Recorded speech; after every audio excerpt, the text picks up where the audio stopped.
The papyrus, putting on my table every month. I don't wanna be sad. Don't even try to hide it. No, I don't wanna lose it. And you see how it is, it's so inviting.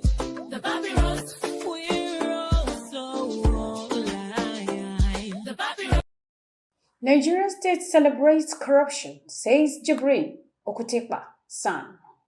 Ohanaeze Ndigbo celebrates Okonjo-Iweala's re-election as World Trade Organization DG.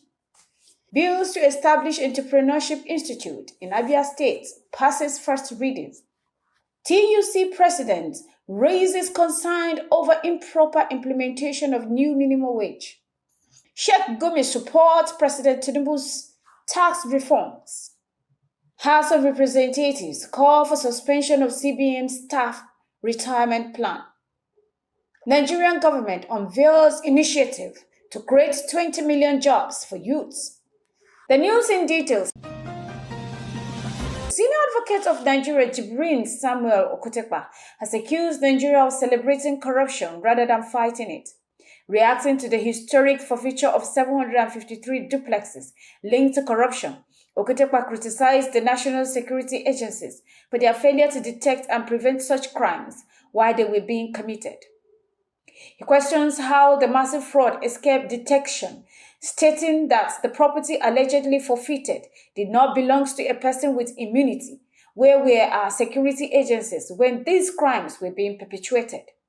Okutepa called for transparency in the fight against corruption, urging authorities to investigate and prosecute individuals in power.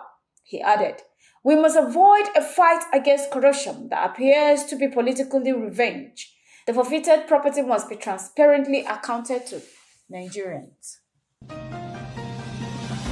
Meanwhile, Ohanaeze Ndigbo Worldwide has congratulated Dr. Mrs. Ngozi Okonjo-Iweala on her re-election as Director General of the World Trade Organization, WTO. In a statement signed by its National Publicity Secretary, Dr. Chidozie Alex Ogbonia, the group described Okonjo-Iweala as a trailblazer and a symbol of integrity.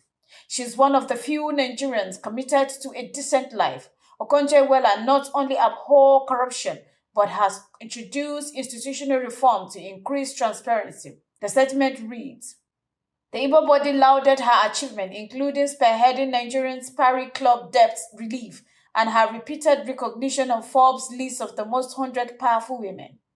Her victory for a second term as WTO DG derives from her untainted pedigree and stellar performance, said Ambassador Oke Emuche, Secretary General of the Ohanaeze Ndigbo Worldwide.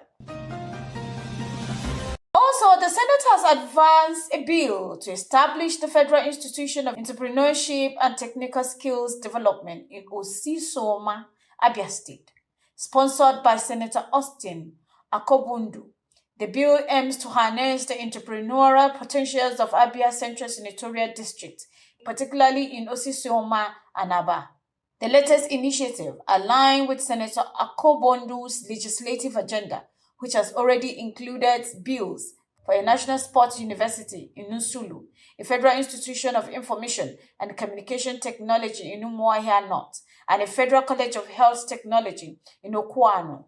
These proposals underscore Senator Akobundu's commitment to human capital development and leveraging local resources for national growth, the statement emphasized. In another development, the president of the Trade Union Congress, TUC, Festus Osifo, has raised concern regarding the improper implementation of the new 70,000 minimum wage in several states. Osifo highlighted that while many states have adhered to the new wage, some have applied to fixed sum instead of the required percentage increase, short-charging workers. Osifo clarifies that the adjustment should involve a 133% increase for employee on lower grades level, which should taper off as salary increase. However, some states are offering flat sum, which do not meet the expected adjustment. Despite the ongoing challenges, Osifo assured that the TUC is not planning a national strike. He mentioned that many states are currently negotiating, and those not fully complying, such as Zamfara and Cross River, are being mobilized for potential strike action if necessary. States like Oyo are making progress, but efforts to address discrepancies continue. Moving on, Islamic scholar Sheikh Ahmad Abubakar Gumi has expressed support for President Bola Ahmed Tinubu's controversial tax reform bill, asserting that the reform will benefit all Nigerians. Despite opposition from the northern leaders who fear the reform might worsen economic difficulties in the region, Gumi believes the reforms are positive, although he urged a review of the VAT components, which remain contentious. The bills, which passed second reading in the Senate last week, have sparked debate across the nation. Gumi emphasized that while the VAT issue needs reassessment, the rest of the reforms are beneficial. The presidency has clarified that the reforms are not designed to favor Lagos and Rivers State disproportionately, but aims to enhance the overall quality of life for Nigerians. The House of Representatives have called for the suspension of the Central Bank of Nigeria planned retirement of 1,000 staff, including directors and senior management, pending an investigation into the transparency and legitimacy of the process. A motion raised by Kaman Nkem Kama, a representative from Ebonyi State, questions the lack of clarity regarding the retirement criteria and the potential socio-economic impact on affected employees.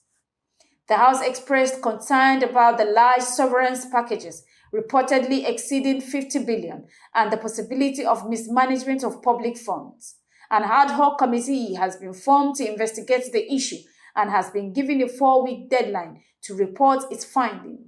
The Ministry of Labour and Employment has been urged to ensure the rights of the affected workers are protected.